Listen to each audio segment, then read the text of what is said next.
Alright, that's a girl. We gonna jump in here and bust out this Insecure real quick, and I'm gonna make sure this review ain't longer than them damn short ass episodes. Is it me, or Insecure, and I hate to say this, it's just not bringing that thunder the way seasons 1 and 2 did. Now, don't get me wrong, it's a great show, it's an excellent show. I'm not bashing it, and I said early on it was starting a little slow, and I was going to give it until episode 3 before I mentioned anything about the excitement level. But don't get me wrong, it's still entertaining, but it's just not giving me that, oh shit, did you see Insecure last night? Like, it's not giving me that, and hopefully it will. But they better hurry up and pick things up. Nevertheless, Issa Rae, you a goddamn fool for having visions of getting your box ate while you eating goddamn Cheetos. Like, I guess I like Issa because she's so random, and I guess like awkward like me. I don't know. That was just some random ass shit. Like, of all the shit you could have been eating, a la his dick, you eating Cheetos. All right, girl.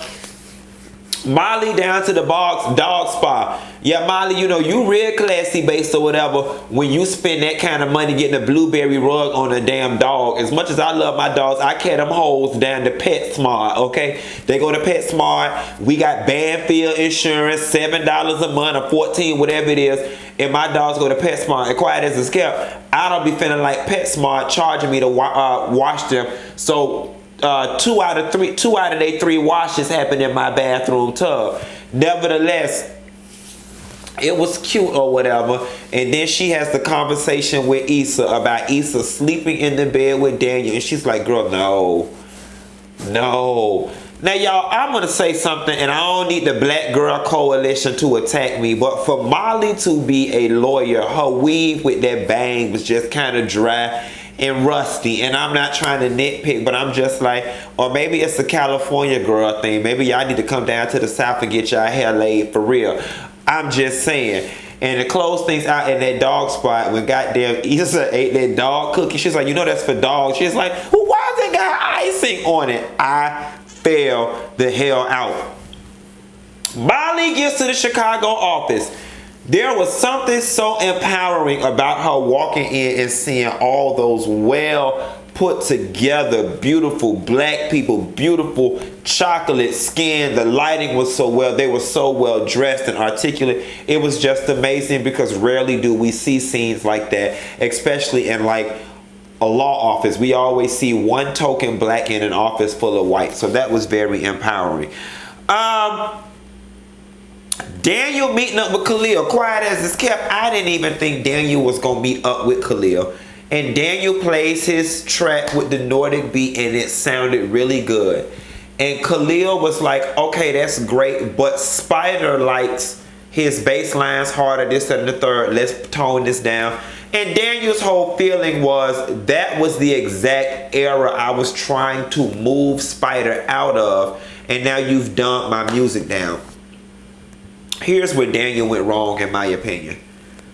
First and foremost, it ain't your job to have vision for nobody else without discussing it with them, right? Like, he was like, I'm trying to move, because he said it in the previous episode, I'm trying to move Spider onto some better beats, some more, whatever. Better is relative, that's number one.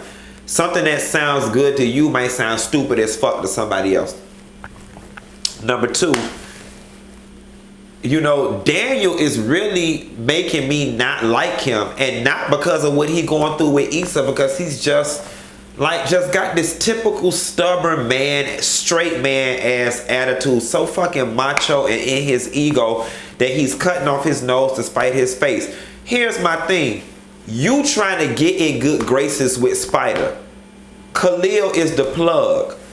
Like, nigga, you gotta play the game, and if you gotta do 2 or 3 tracks that you feel are not your best work in order to solidify the deal, then that's what you gotta do. Then for you to have pulled that 1-2 move when you got in the studio with Spider, like, that shit just wasn't cool. And my whole thing was, why didn't you just say to Khalil what it is you was feeling? Listen, Khalil, like, this is what I want to do. I really think Spider's music could go to the next level if XYZ. Would it bother you if we just played the track for him this way? And if he told me to come back and add more bass, then we'll do so. You should have tried that approach. But then for you to take your ass down to the studio and completely ambush Khalil, because that's what you did, right? And here's what's funny. You were feeling away because he did like it. Then Khalil said, but we got a second version though, right? It confused him. Then Khalil did with anybody. Then he said, nigga, oh yeah, I'm just going to cut you out the deal altogether. And that's exactly what he did. You trying to be slick, thinking you so much better than him. See, that's the shit you got to work on. You too busy comparing yourself and worrying about what he doing. Ride your lane. Ride your lane. And again, better is relative. Just because you like all them Nordic tracks and bells and Himalayan hyenas whispering and shit, that don't mean that it's better than Khalil's shit. Different strokes for who? Different folks. Let me see. So then Molly pulled a social faux pas. You never enter a new group of people, mention a deficiency that they have, and then tie it to, well, it being better at the last place you was at. She tried the people with the DocuSign, like, oh, well, DocuSign is better, you know, it's much easier. And the assistant girl was like, listen, bitch, I just work here. I don't know nothing about no DocuSign at my last firm. And when you say that to somebody, I know it leads them feeling like, well, bitch, carry your ass back to your last damn firm.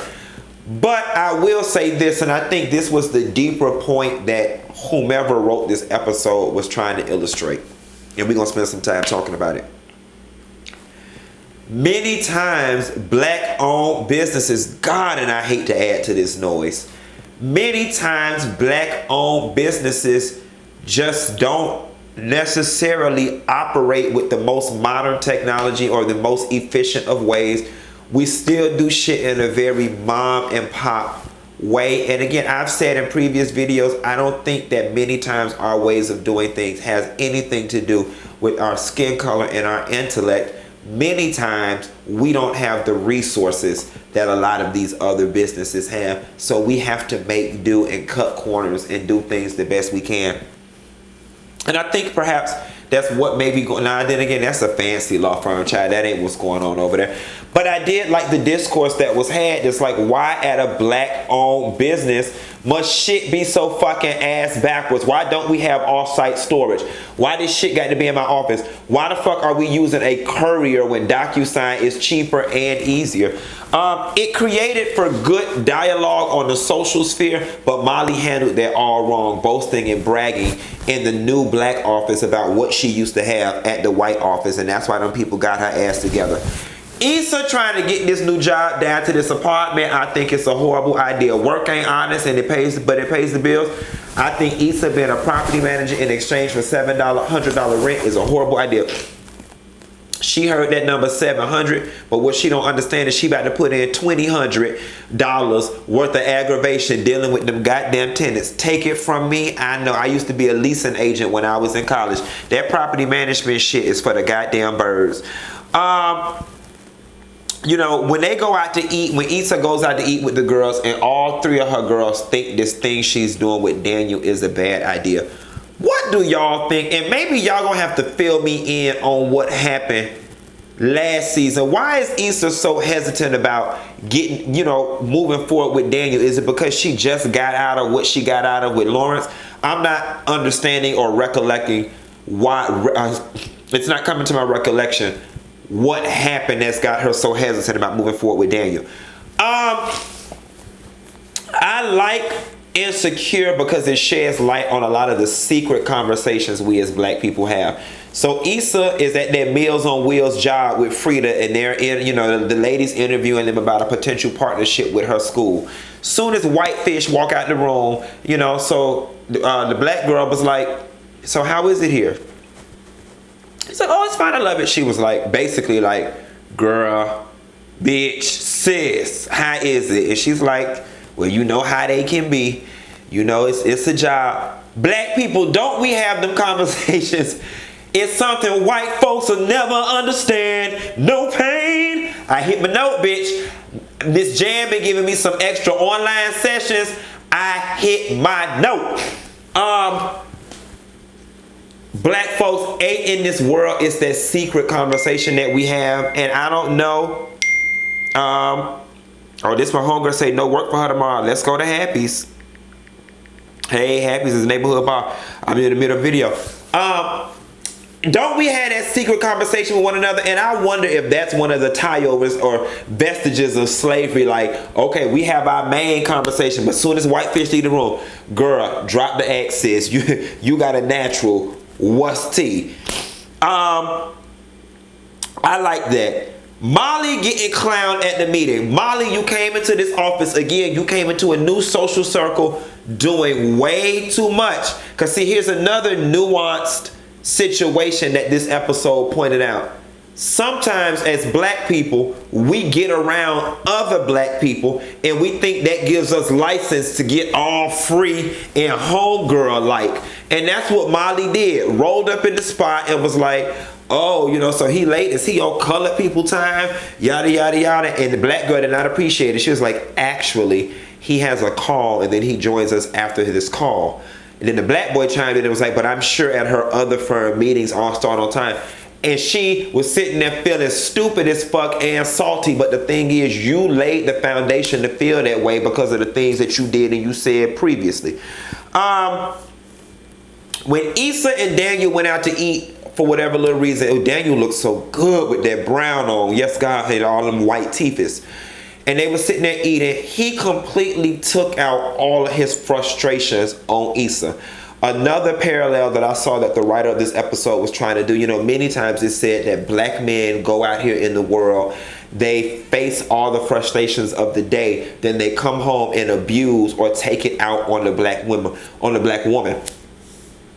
Daniel was definitely hurtful to Issa when she was trying to give him some advice, and she gave him the right advice. Like, how about you just call that nigga back and apologize and just let him know what's going on to keep that door open. He's like, nah, I'm good. You know, all that being short, bad body language. And then he sliced her by saying, you know, you're the last person I should be taking advice from. This is funny.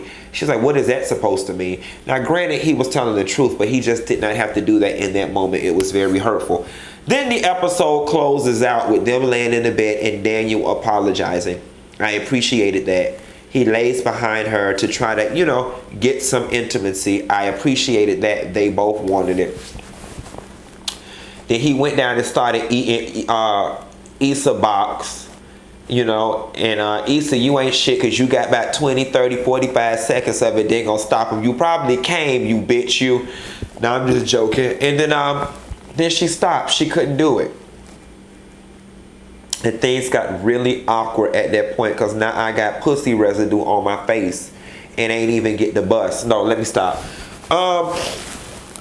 You know, it was just weird because it was confusing because honestly, your mind's telling you no, but your body's telling you yes, baby. Damn, you don't want to hurt nobody. We don't see nothing wrong with a little bit of bump and grind. And the thing is, Issa, you been fucking them, girl. Come up off that cooch. At any rate, y'all always be able to like it. Be sure to like and subscribe. And let's talk about why Issa ain't come up off that cooch when clearly she wanted to in that very last scene. And I'll call you later. Bah! Ain't got no business sleeping in that damn bed anyway with that homeless pussy.